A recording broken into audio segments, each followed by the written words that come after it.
नमस्कार। आकाशवाणी से प्रस्तुत है समाचार संध्या।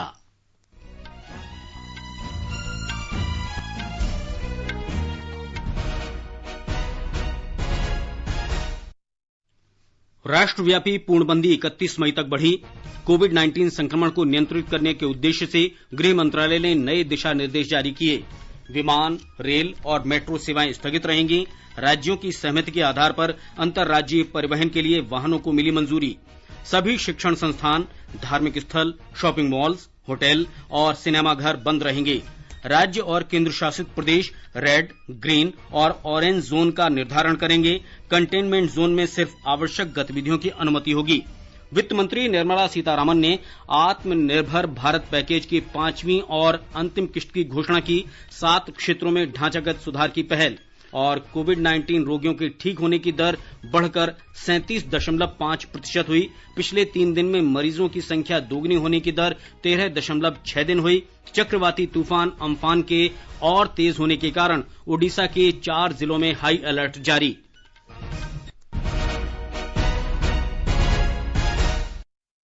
समाचार संध्या में अपनी सहयोगी चारू सक्सेना के साथ मैं मुकेश कुमार। देश भर में कोरोना वायरस के बढ़ते संक्रमण के मद्देनजर राष्ट्रव्यापी आपदा प्रबंधन प्राधिकरण द्वारा लॉकडाउन की अवधि 31 मई तक बढ़ाए जाने के साथ ही चौथे चरण के लॉकडाउन के लिए विस्तृत दिशा निर्देश जारी किए गए हैं। ये दिशा निर्देश एनडीएमए की राष्ट्रीय कार्यकारिणी समिति ने जारी किए हैं। लॉकडाउन का चौथा चरण कल से शुरू होगा। गृह मंत्रालय के आदेश के अनुसार इस दौरान सभी घरेलू और अंतर्राज्यीय यात्री विमान सेवाएं बंद रहेंगी। केवल घरेलू हवाई एम्बुलेंस और चिकित्सा तथा सुरक्षा से जुड़ी विमान सेवाओं की अनुमति होगी। रेल और मेट्रो सेवा भी स्थगित रहेगी। स्कूल, कॉलेज और प्रशिक्षण तथा कोचिंग संस्थान बंद रहेंगे। इस दौरान ऑनलाइन शिक्षण सेवाओं को प्रोत्साहित किया जाएगा। होटल और रेस्तरां सहित सभी आतिथ्य सेवाएं पहले की तरह बंद रहेंगी। केवल स्वास्थ्य क्षेत्र, स्वास्थ्य कर्मियों, सरकारी अधिकारियों तथा पर्यटकों सहित फंसे हुए अन्य लोगों और क्वारंटीन सुविधाओं के लिए ऐसी सेवाओं की अनुमति होगी। केवल वैसे ही होटल और रेस्तरां खुल सकेंगे जो होम डिलीवरी सेवा देते हों। सभी सिनेमाघर, shopping mall, gym, swimming pool, मनोरंजन पार्क, सिनेमाघर, बार, ऑडिटोरियम, सभा भवन और ऐसे ही अन्य संस्थान बंद रहेंगे। खेल परिसरों और स्टेडियमों को खोलने की अनुमति दी गई है, लेकिन इसमें दर्शकों के प्रवेश की इजाजत नहीं होगी। सभी सामाजिक, राजनीतिक, सांस्कृतिक और धार्मिक आयोजनों पर रोक लगी रहेगी। किसी भी तरह के सम्मेलन और धार्मिक सभाओं का आयोजन प्रतिबंधित रहेगा। सभी धार्मिक स्थल आम जनता के लिए बंद रहेंगे। अंतर्राज्यीय यात्री वाहनों और बसों के परिचालन को संबंधित राज्यों की अनुमति से मंजूरी दी जाएगी। लोगों की आवाजाही के बारे में मानक संचालन प्रक्रिया का कड़ाई से पालन किया जाएगा। कोविड संक्रमण के प्रबंधन के लिए राष्ट्रीय स्तर पर जारी निर्देशों का पालन जरूरी होगा। गृह मंत्रालय ने कोविड-19 प्रबंधन के लिए राष्ट्रीय दिशा निर्देश जारी किए हैं। ये सार्वजनिक स्थलों और कार्यस्थलों पर लागू होंगे। इनके अनुसार चेहरा ढकना अनिवार्य होगा और इधर उधर थूकने पर जुर्माने के साथ सजा होगी। सार्वजनिक स्थलों और यातायात के साधनों में सभी लोग परस्पर सुरक्षित दूरी के मानक का पालन करेंगे। वित्त मंत्री निर्मला सीतारामन ने आत्मनिर्भर भारत अभियान के तहत विभिन्न क्षेत्रों के लिए आज ढांचागत सुधारों की घोषणा की। श्रीमती सीतारामन और वित्त राज्य मंत्री अनुराग ठाकुर ने देश की अर्थव्यवस्था को पटरी पर लाने के लिए आर्थिक पैकेज की 5वीं और अंतिम किस्त के बारे में संवाददाताओं को आज नई दिल्ली में जानकारी दी। वित्त मंत्री ने बताया कि ढांचागत सुधारों के तहत 7 क्षेत्रों पर मुख्य रूप से ध्यान दिया जाएगा। First one is Mahatma Gandhi National Rural Employment Guarantee Scheme. Second is on health and both in rural and urban. And together with it, I put in during the COVID period, education-related steps that have been taken. So that's the second. Third is on businesses and COVID. Fourth is on decriminalization of the Companies Act. Fifth is talking about ease of doing business and related matters. Sixth is on public sector enterprises related matters and the policy thereof.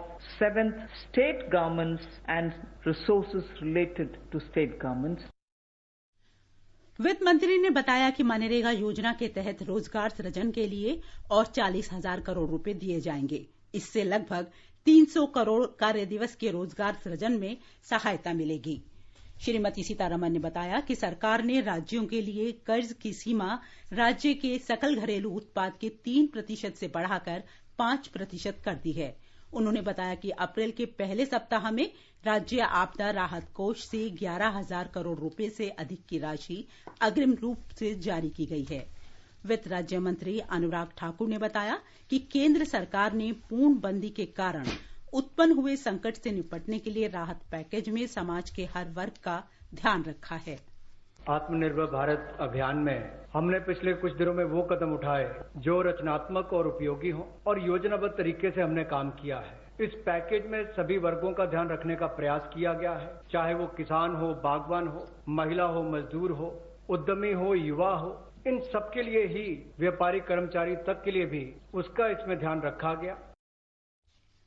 Shri Anurag Thakur ने बताया कि प्रधानमंत्री गरीब कल्याण package के तहत 80 करोड़ लोगों को निःशुल्क अनाज दिया गया है। वित्त राज्य मंत्री ने कहा कि राहत पैकेज में कोविड-19 महामारी से निपटने के लिए स्वास्थ्य संबंधी योजनाओं पर विशेष ध्यान दिया गया है। माननीय प्रधानमंत्री जी ने कोविड-19 को लेकर लोगों के स्वास्थ्य की चिंता को करते हुए 15,000 करोड़ की घोषणा की थी, जिसमें से 4,113 करोड़ रुपया राज्यों को रिलीज कर दिया गया है, दे दिया गया है। आवश्यक वस्तुओं पर 3,750 करोड़ रुपया दिया गया। टेस्टिंग लैब और किट्स के लिए 550 करोड़ रुपया और जो हमारे कोविड-19 के वॉरियर्स हैं, जो हमारे हेल्थ वर्कर्स हैं, उनको 50 लाख रुपए का बीमे की व्यवस्था माननीय प्रधानमंत्री जी ने की। वित्त राज्य मंत्री ने कहा कि शिक्षा को हर वर्ग तक पहुंचाने के लिए भी हर संभव प्रयास किया गया है। इसके 3 चैनल्स को चिन्हित कर लिया गया है शिक्षा प्रदान कराने के लिए और 12 और नए चैनल्स को इसमें जोड़ दिया जाएगा। लाइव इंटरैक्टिव सेशंस, इसका टेलीकास्ट भी हो सके, इसका प्रावधान भी एक्सपर्ट्स के माध्यम से किया गया ताकि स्काइप के माध्यम से आप इसका कर सकें। प्राइवेट डीटीएच ऑपरेटर्स तक भी हम पहुंचे हैं, उसके माध्यम से भी हम अपनी पहुंच बढ़ाकर देश के करोड़ों लोगों तक पहुंच सकें और शिक्षा को उन तक पहुंचा सकें। हमने राज्यों से भी अनुरोध किया है कि आप 4 घंटे का हमें ऐसा कंटेंट एजुकेशन का दें ताकि हम स्वयं प्रभा चैनल पर उनको दिखा सकें। प्रवासी कामगारों को अपने गृह राज्य भेजने के प्रबंधों पर वित्त मंत्री सीतारमण ने कहा कि केंद्र सरकार इसके लिए लगातार प्रयास कर रही है। इसमें राज्यों का भी सहयोग मिल रहा है। उन्होंने विपक्षी कांग्रेस पार्टी पर इस मुद्दे का राजनीतिकरण करने का आरोप लगाया। स्टेट्स बहुत सारे कोऑपरेट कर रहे हैं, सब कोऑपरेट करने के लिए कोशिश कर रहे हैं और जहां तक मेरा ज्ञान है रेलवेज ने इतने तक बोला है कि 1500 ट्रेन्स आर रेडी। आप एक जगह बोलो, वहां 3 घंटे के तुरंत बाद हम ट्रेन्स भेज देंगे। ट्रेन्स में बिठा करके अगर माइग्रेंट्स उनके अपने गांव तक जा रहे हैं तो केंद्र सरकार रेलवेज उनको ट्रेन में बिठाने के बाद खाना पीना का सुविधा भी दे करके घर तक पहुंचा रहे हैं। मैं ऑपोजिशन पार्टी को हाथ जोड़ करके विनम्रता से कहना चाह रही हूं, माइग्रेंट्स का विषय में हम सब साथ होकर के काम करना है। वित्त मंत्री ने बताया कि उज्ज्वला योजना के तहत 6,81,000 सिलेंडर निःशुल्क उपलब्ध कराए गए हैं। उन्होंने बताया कि प्रधानमंत्री किसान योजना के अंतर्गत 8 करोड़ 19 लाख किसानों को 16,000 करोड़ रुपए से अधिक की राशि दी गई है। श्री अनुराग ठाकुर ने कहा कि सूचना प्रौद्योगिकी का उपयोग करते हुए आरोग्य सेतु ऐप बनाया गया, जिसका लाभ करोड़ों लोगों को मिल रहा है।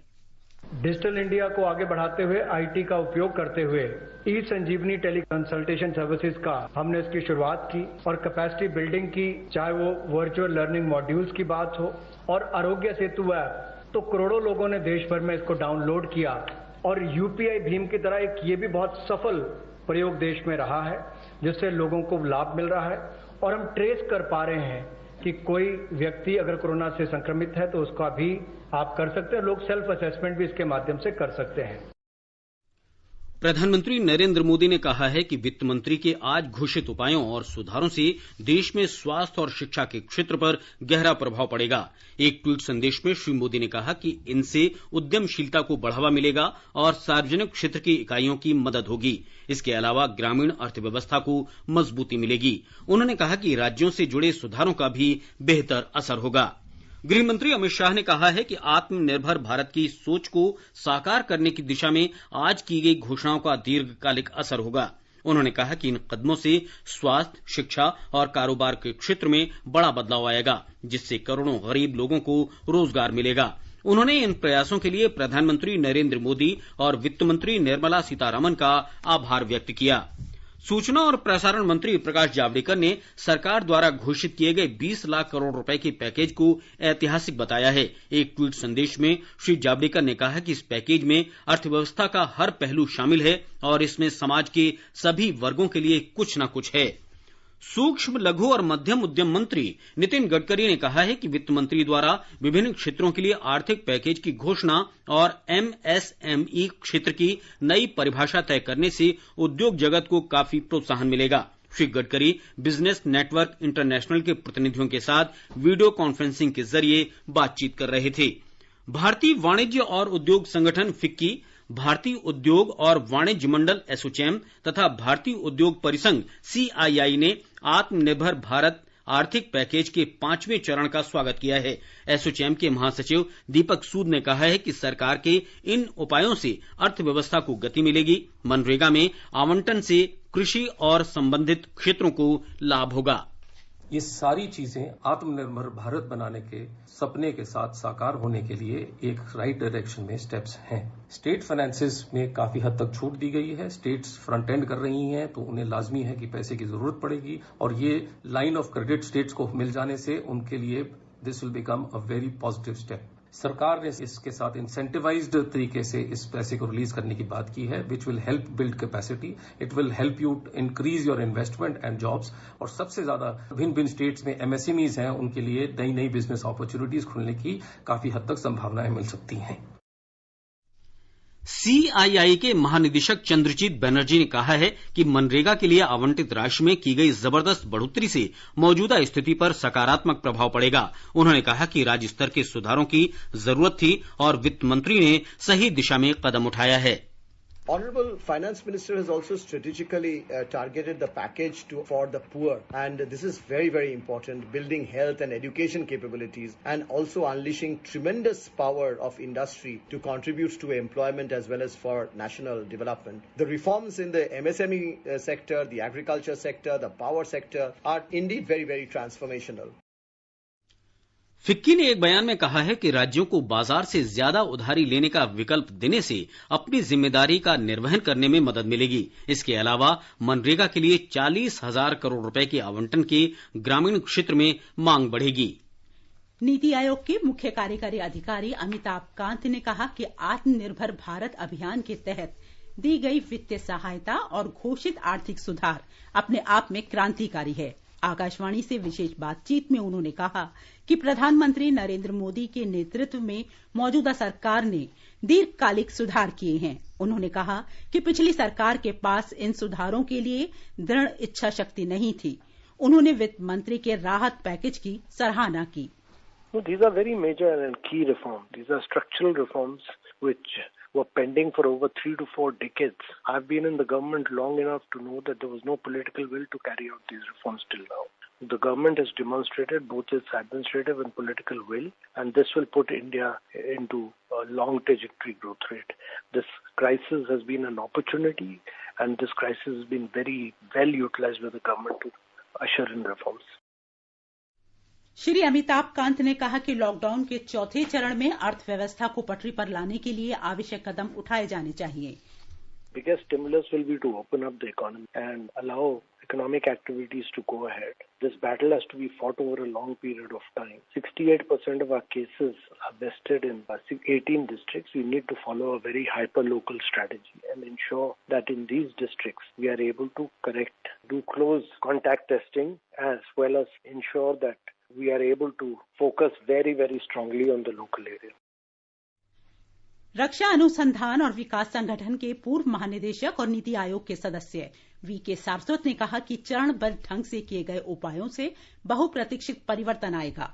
आकाशवाणी से बातचीत में उन्होंने कहा कि सरकार पहले ही प्रधानमंत्री गरीब कल्याण योजना के तहत श्रमिकों को वित्तीय सहायता दे चुकी है।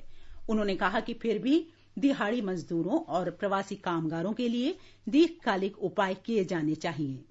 सरकार ने ऑलरेडी जिनको देना था 500 रुपए महीना 3 महीने उसको अभी आगे बढ़ा दिया है। तो जिनको डायरेक्ट पैसा देना था उसकी व्यवस्था तो ऑलरेडी की गई है। अब जो MSMEs हैं या जो वर्कर्स हैं जो जा रहे हैं उनको जो है ये व्यवस्था है कि मनरेगा में जाकर काम करें तो उन्हें पैसा मिल जाएगा। डायरेक्ट ट्रांसफर करने की कोई आवश्यकता नहीं है क्योंकि अगर हम काम करेंगे तो पैसा मिल जाएगा। श्री सारस्वत ने कहा कि लॉकडाउन के चौथे चरण में आर्थिक गतिविधियों की अनुमति दी जानी चाहिए। लॉकडाउन 4.0 होगा, उसमें हमें इकोनॉमिक एक्टिविटी को आगे बढ़ाना है और इकोनॉमिक एक्टिविटी बढ़ाने के लिए देश के लोगों को एक अनुशासन के साथ अपना कार्य करने की आदत डालनी होगी और जो अनावश्यक एक्टिविटीज हैं उनको इस समय हमें बढ़ावा नहीं देना चाहिए। केवल वही एक्टिविटीज को आगे बढ़ाना चाहिए जो आवश्यक है और जिससे जो है देश की इकोनॉमिक कंडीशन का सुधार होगा। ये समाचार हमारी वेबसाइट newsonair.com/hindi और हमारे mobile app news on AIR पर भी उपलब्ध है।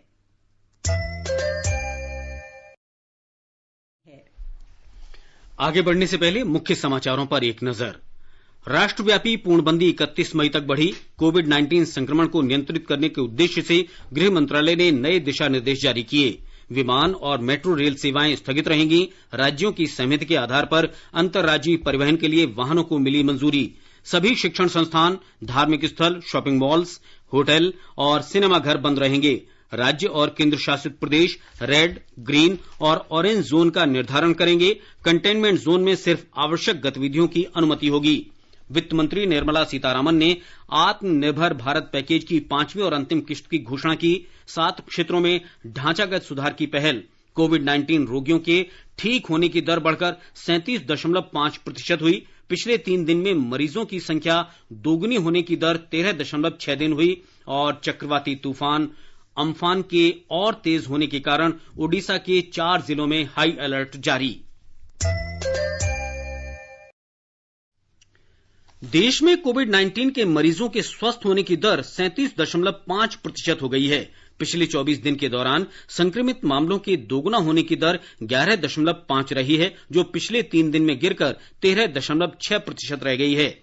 स्वास्थ्य मंत्री डॉक्टर हर्षवर्धन ने ये जानकारी देते हुए बताया कि कोविड-19 महामारी के प्रकोप को रोकने के लिए आक्रामक नीतिगत हस्तक्षेप और मजबूत नेतृत्व के जरिए शुरुआत में उठाए गए कदमों के परिणाम उत्साहवर्धक रहे हैं। उन्होंने बताया कि देश में अभी तक कोविड-19 से 90,927 व्यक्ति संक्रमित हुए हैं। इनमें से 34,109 लोग स्वस्थ हो चुके हैं। कोविड-19 के संक्रमण से कुल 2,872 लोगों की मृत्यु हुई है। पिछले 24 घंटे के दौरान संक्रमण से 4,987 नए मामले सामने आए हैं। डॉक्टर हर्षवर्धन ने बताया कि कोविड-19 के संक्रमण की जांच करने के लिए जांच क्षमता 1 लाख प्रतिदिन हो गई है। देश में 373 सरकारी और 152 निजी प्रयोगशालाएं हैं। अभी तक 22 लाख से अधिक लोगों की जांच की जा चुकी है। देश में 8 राज्यों और केंद्र शासित प्रदेश ऐसे हैं जहां कोविड-19 के संक्रमित होने का कोई नया मामला सामने नहीं आया है। इनमें अंडमान निकोबार द्वीप समूह, अरुणाचल प्रदेश, दादरा और नागर हवेली, चंडीगढ़, लद्दाख, मेघालय, मिजोरम और पुद्दुचेरी शामिल हैं।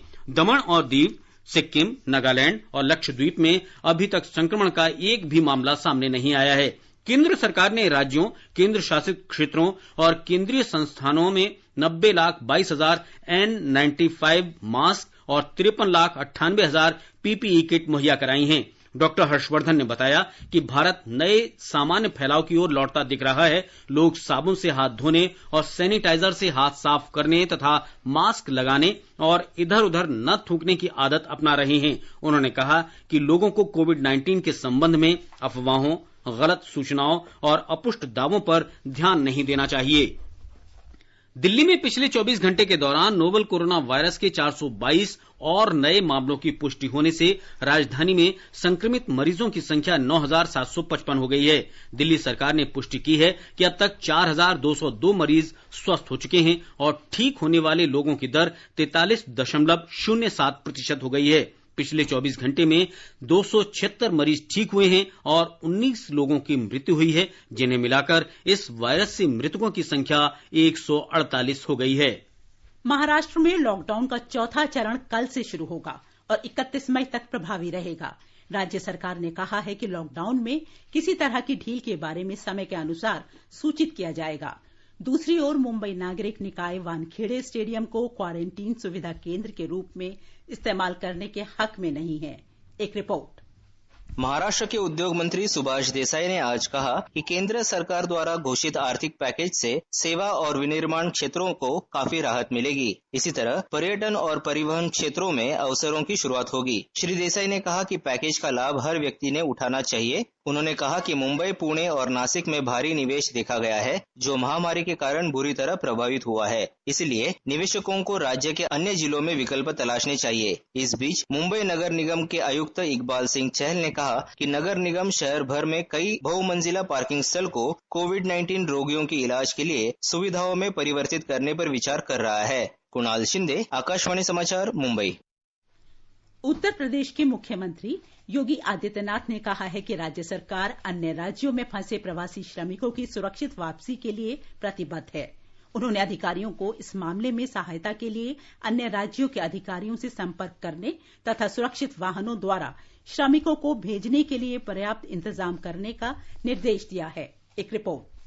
मुख्यमंत्री योगी आदित्यनाथ ने राज्य में कोरोना से संबंधित चिकित्सकीय सुविधाएं बढ़ाने के निर्देश दिए हैं। उन्होंने राज्य में जल्दी ही कोरोना संक्रमण जांच सुविधाओं की क्षमता 10,000 प्रतिशत करने के लिए कहा है। मुख्यमंत्री ने सभी जनपदों में वेंटिलेटर शुरू करने और इसके लिए चिकित्सकों और पैरामेडिकल स्टाफ को प्रशिक्षित करने के भी निर्देश दिए। प्रदेश सरकार लॉकडाउन का कड़ाई से पालन करा रही है और धारा 188 के अंतर्गत 48,750 FIR दर्ज कराई गई है। 41,000 से ज्यादा वाहनों को लॉकडाउन का उल्लंघन करने के मामले में जब्त किया गया है। वहीं चेकिंग के दौरान 18 करोड़ 84 लाख से अधिक की धनराशि अर्थदंड के रूप में वसूली गई। MS यादव, आकाशवाणी समाचार, लखनऊ। जम्मू कश्मीर सरकार ने लॉकडाउन के कारण फंसे हरियाणा के 12 जिलों में फंसे अपने 470 प्रवासी श्रमिकों को वापस लाने की तैयारी शुरू कर दी है। हमारे संवाददाता ने बताया कि जम्मू कश्मीर सरकार ने श्रमिकों को वापस लाने के लिए 20 बसों की व्यवस्था की है। इसके अलावा कर्नाटक में फंसे जम्मू कश्मीर के 700 से अधिक निवासियों को वापस लाने के लिए बेंगलुरु से एक विशेष श्रमिक रेलगाड़ी की व्यवस्था की गई है।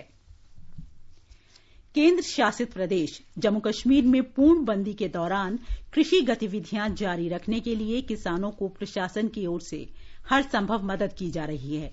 प्रशासन ने 24 घंटे चलने वाली एक हेल्पलाइन सेवा शुरू की है। इस हेल्पलाइन पर किसान खेती और फसल के साथ ही कृषि से जुड़ी कई और जानकारियां हासिल कर सकते हैं।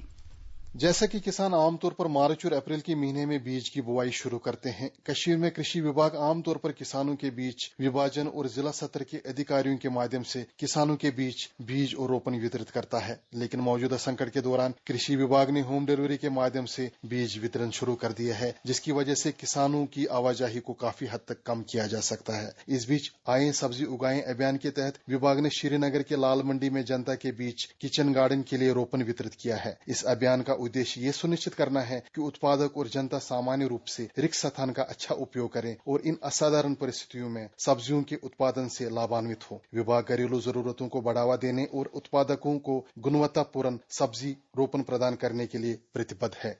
आकाशवाणी समाचार के लिए श्रीनगर से मैं सुनील कोल।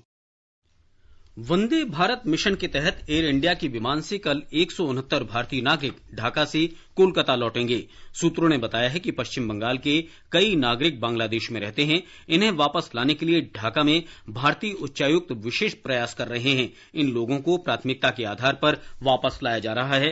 पहली उड़ान में 73 छात्र, 16 बुजुर्ग, 45 पर्यटक और 16 रोगी तथा एक गर्भवती महिला वापस आ रही है। एयर इंडिया ने आज स्पष्ट किया कि उसकी उड़ानों की बुकिंग फिलहाल बंद है। कंपनी ने कहा है कि सरकार के निर्देशों के बाद उड़ानों की बुकिंग शुरू होगी। कंपनी का कहना है कि इस संबंध में मीडिया में चल रहा पत्राचार गलत है। एयर इंडिया ने यात्रियों को अपनी कंपनी का ट्विटर अकाउंट देखने की सलाह दी है। सरकार ने सोशल मीडिया पर भीड़ भाड़ वाली एक ट्रेन के वीडियो को खारिज कर दिया है, जिसमें ये संदेश दिखाया गया था कि ये श्रमिक विशेष रेलगाड़ी मुंबई से पश्चिम बंगाल प्रवासी मजदूरों को ले जा रही है। एक ट्वीट में पत्र सूचना कार्यालय PIB ने कहा है कि ये खबर झूठी है। PIB ने स्पष्ट किया है कि ये वर्ष 2018 का बांग्लादेश की भीड़ भाड़ वाली एक रेलगाड़ी का पुराना वीडियो है। प्रधानमंत्री गरीब कल्याण योजना के तहत अनेक लोग भुगतान प्राप्त कर रहे हैं। मध्य प्रदेश के छतरपुर जिले के राजेंद्र साहू को भी इस योजना का लाभ मिला।